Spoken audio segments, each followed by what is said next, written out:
Ini obrolan dari laki-laki ke laki-laki. Gue yakin banyak kalian di luar sana, kita bahkan yang kita ngedapetin batalnya kita puasa itu lebih sering, lebih pernah kita lakuin justru habis kita akhir balik, bukan malah pas kita masih bocil. Padahal kan harusnya bukannya yang latihan puasa itu anak-anak, balita, SD kelas 5, kelas 4, tapi kok setelah SMA, kuliah, batal itu jadi lebih biasa gitu loh. Ini semua faktor utamanya sebenarnya pasti dan nggak jauh-jauh dari gimana kesebar luasnya dan mudahnya akses untuk kita ngedapetin tontonan yang haram. Bahkan sampai ada penelitian dari Komisi Perlindungan Anak Indonesia, KPAI, 90% dari anak usia 11 tahun, mereka semua rata-rata udah pernah terpapar pornografi atau konten dewasa. Dan bahkan Indonesia pernah ada penelitian data yang mengatakan di tahun 2023 itu udah masuk top 20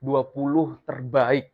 Sebenarnya bukan terbaik, tapi terburuk. 20 negara terburuk yang 20 negara ini paling banyak rakyatnya mengakses situs-situs pornografi atau situs-situs yang terlarang. Jujur, kayaknya Ramadan demi Ramadan yang kita lewatin, makin tahun kita makin ngedapetin kalau ngetrennya buka puasa pakai layar HP, layar laptop itu lebih marak dibanding orang-orang yang buka puasa pakai kolak. Dan ternyata bukan cuma laki-laki yang dapetin ini. Banyak dari perempuan pun yang juga terpapar masalah yang sama. Dan kecanduan nonton konten dewasa ini bukan hal yang sepele. Sama sekali nggak bisa disepelein. Demi Allah nggak bisa. Bahkan kecanduan pornografi saking parahnya. Gue berani nolak ke semua orang yang bilang, gue ntar kalau nikah bakal berhenti kok bro. Gue nikah juga bakal berhenti. Enggak, ini penyakit. Penyakit ini nggak bisa hilang dengan menikah gitu aja. Bahkan kalau lu menikah, lu bakal ngejalin pernikahan yang banyak masalah. Adiksi lu nggak hilang dari pornografi. Gue bisa ngebuktiin karena bahkan gue kehilangan sahabat gue sendiri karena pornografi. Sahabat gue, di antara teman-teman gue banyak deket sama orang. Dulu kita sama-sama belajar di pesantren, tempat yang banyak orang kira harusnya jadi tempat pensucian jiwa lah. Anak bandel dilempar ke pesantren, orang pengen bener ke pesantren, pengen hafal Quran ke pesantren, pengen jadi anak berbakti, pengen orang tua yang masuk surga ke pesantren. Mana sangka gue kan, teman-teman terdekat gue, dampak paling parahnya dari pornografi itu justru kambuh dan muncul itu di pesantren. Salah satu temen gue itu ada yang sampai melakukan pelecehan ke anak-anak kecil. Anak-anak kecil yang bahkan kayaknya kosakata kita sehari-hari pun belum semuanya mereka paham. Kehidupan pun kayaknya belum semuanya dia lihat. Dunia pun kayaknya belum semuanya dia jelajahin. Itu kasus sampai polisi terjun, pihak pesantren tuh nggak nyangka. Orang-orang yang tahu dia nggak nyangka. Gue nggak nyangka. Gue nggak nyangka. Gue nggak paham gitu loh. Tapi ternyata kalau kita tarik ke belakang, gue jadi sadar, oh, gue inget, ini semua tuh mulainya bukan karena dia suka anak kecil, atau karena ada anak kecil yang cantik, anak kecil yang lucu, anak kecil yang bandel ke dia iseng, nggak ada. Ini semua mulai dari kebiasaan nonton diam-diam, apa-apa yang haram. Dan gue pun bahkan sering diajak, walaupun gue tahu itu nggak boleh, dan gue pun nolak, tapi gue tahu ketika diajak, tanpa gue nonton, gue tahu ini orang lagi ngajak apa, hit, ke kamar yuk, ke asrama, ada yang bagus nih, gue lihat dari jauh, gue tahu ini apa.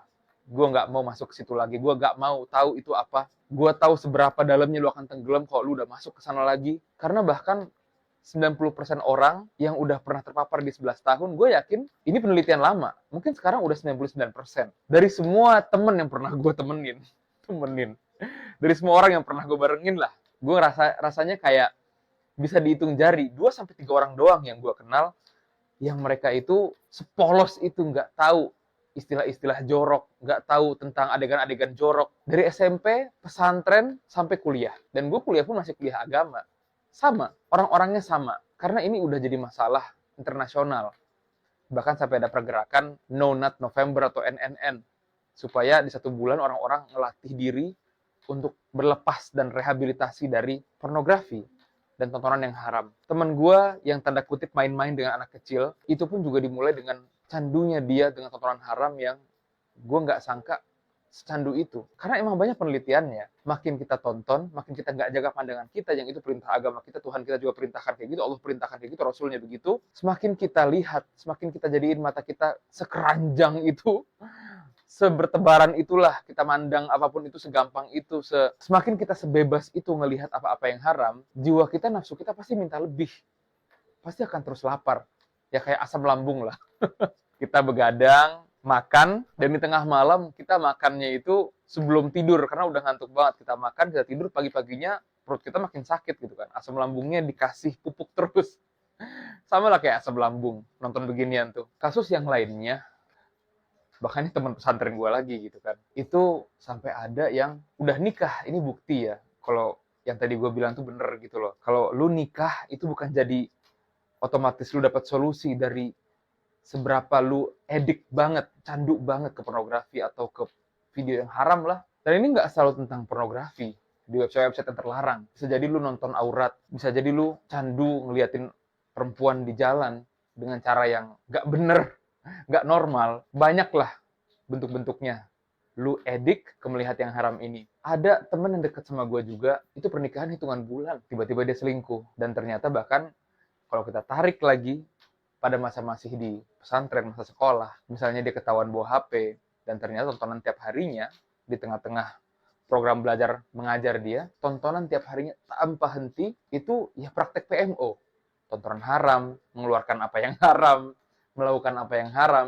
Banyak banget kisah yang gue nggak bisa hitung. Dan semua-mua ini berawal dari PMO. Kita semua, bahkan orang-orang pakar, gue yakin semua bisa ngakuin kok kalau nggak ada cara yang sempurna gitu loh untuk nganterin kita berhenti total. Dan bahkan PMO ini untuk menuju sembuh total itu harus jadi perjuangan yang kita harus komitmenin seumur hidup. Tapi seenggaknya gue yakin kita sama-sama tahu kalau PR pertama yang harus kita pecahin, kita selesaikan, yaitu kita harus tahu dulu kalau efek domino dari candu kepada hal yang haram kuadrat ini itu banyak banget dan bercabang. Banyak banget efek-efek domino yang lu nggak nyangka sumber awalnya dari sini. Pelecehan yang tersebar luas, catcalling di jalan, perempuan dipandang sebagai objek. Berawal dari mana? Ya berawal dari gimana kita tonton video-video itu yang di sana perempuan selemah itu, setidak punya hak itu untuk memberikan pendapat. Lalu juga kalau kita lihat predator-predator di Amerika dan di Indonesia mungkin ada orang-orang yang kasusnya tersebar di mana-mana. Indonesia yang katanya di Jerman sampai bermain-main dengan banyak korban sesama jenis yang ditangkap dan Indonesia sekarang lagi minta untuk dilepaskan. Berawalnya dari mana kalian kira?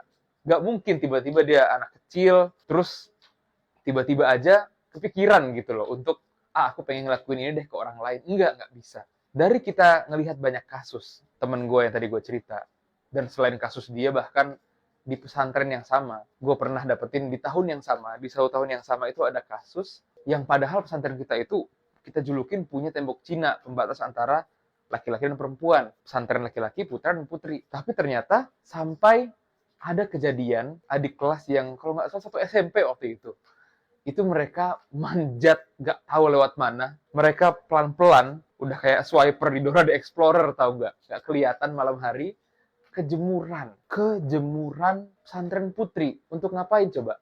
Ngoleksi pakaian dalam. Dan tahu nggak, besok harinya, saksinya teman-teman mereka sendiri. Itu di kelas, itu sampai viral beritanya, gue inget banget. Di kelas itu sampai antar teman itu saling sharing. Mereka yang berhasil menyeludup ke dalam sama teman-teman yang mungkin dekat sama mereka sampai bisa senyaman itu telah cerita. Ih, gue mau kalau jadi mereka, gue enggak. Gue ngerasa kayak orang gila, tau gak kalau gue cerita itu. Dia bilang, cuy, lihatlah apa yang gue pakai. Dibuka itu, diintipin sarungnya dan lain-lainnya. Dan di situ dia nunjukin dia lagi pakai dalaman perempuan itu. Ini kan jadinya kayak fantasi yang aneh-aneh kan. Fantasi yang jijiin dan bahkan gue pun nggak nyangka kok bisa kita sampai di sana. Tapi kan itu semua nggak mustahil kalau kalian udah candu. Karena otak ini ketika sudah candu dengan hal itu, rusak bahkan sampai di tahapan yang ahli-ahli otak, neurologis dan lain-lainnya itu mengatakan kita bisa brain fogging lebih sering. Kita susah untuk berpikir dan kita susah untuk menentukan pilihan. Jadi ketika kita ada pilihan yang baik, yang buruk, kita susah untuk menentukan prioritas. Susah untuk menentukan yang mana yang lebih utama, yang mana yang baik, mana yang buruk. Kenapa? Karena bagian depan otak kita yang fungsinya untuk membedakan antara baik dan buruk rusak.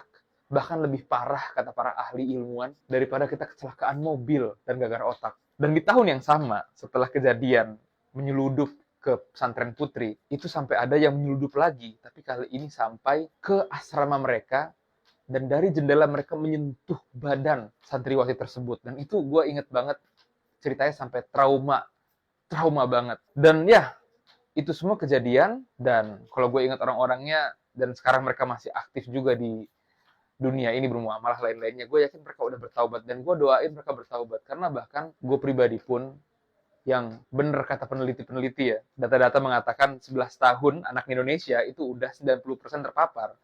Gue pun inget di zaman gue SMP, itu era teman-teman gue itu pada mulai punya HP, dan mereka itu sampai, apa ya, saling, ketika kita main ke rumahnya itu saling pamer gitu loh. Gue udah tonton ini loh, tonton itu loh. Dan gue ingat waktu itu gue masih sebagai siswa yang polos lah, anak SMP yang polos. Pas gue lihat, apa ini? Gue kaget, gue shock. Gue sampai 2-3 hari shock. Tapi kan mulai dari situ, otak ini nemuin hal yang baru sampai akhirnya penasaran, kecanduan. Dan buat siapapun yang udah pernah kecanduan dari SD, SMP, gue yakin kalian semua tahu. Lu kesulitan kan, sampai hari ini bahkan gue yakin, untuk kabur dari laut yang dalam itu. Kalau lu udah sadar betapa macam-macamnya efek domino dari apa yang lu lakuin, lu udah lebih dari 1 langkah ke depan. Lu ribuan langkah ke depan. Sama kayak orang yang pengen berhenti rokok, tapi seenggaknya dia turunin egonya dulu. Dia sadar kalau selama ini keluarganya dia sakit. Kalau selama ini orang lainnya terganggu. Dia pun pasti bakal berusaha. Dan lu nggak mungkin berusaha kecuali lu udah tahu kalau masa depan lu nggak akan ada yang baik-baik aja. Masa depan lu nggak ada yang cerah. Masa depan lu benar-benar terpengaruh banget sama kebiasaan lu yang seburuk itu. Dan di awal bulan puasa ini, gue berdoa semoga siapapun di antara kita yang berjuang, mereka bisa dapetin bulan Ramadan ini sebagai rehabilitasi Ramadan ya.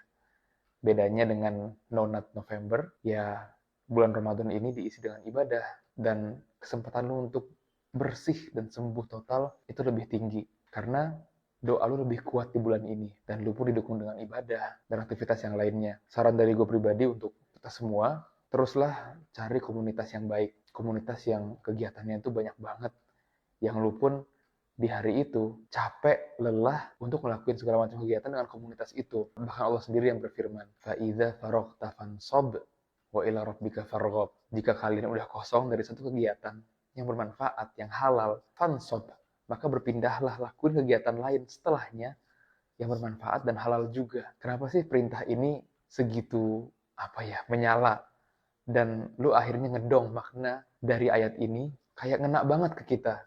Ketika lu udah tahu kalau candunya semua orang, laki-laki atau perempuan, kalau mereka udah tenggelam di candunya nonton pornografi dan konten-konten yang haram, yang aurat, yang penuh syahwat, lu nggak punya solusi lain selain perbanyak dan rapikan jadwal untuk kegiatan baik. Semoga kita semua nggak pernah lagi ya balik ke sini. Dan selamat berjuang. Dan dengan niat yang jelas tadi, gue yakin Ramadan kalian pasti lebih menyenangkan. Kita nggak dapat jatah buat ketemu Pak Presiden. Gue sebenarnya diundang Mayor Teddy. Kecelakaan di sini rentan banget, sumpah. Nyebrang di sini tuh mengerikan banget. Sapi panggang atau banteng panggang. Nih, silakan Mas.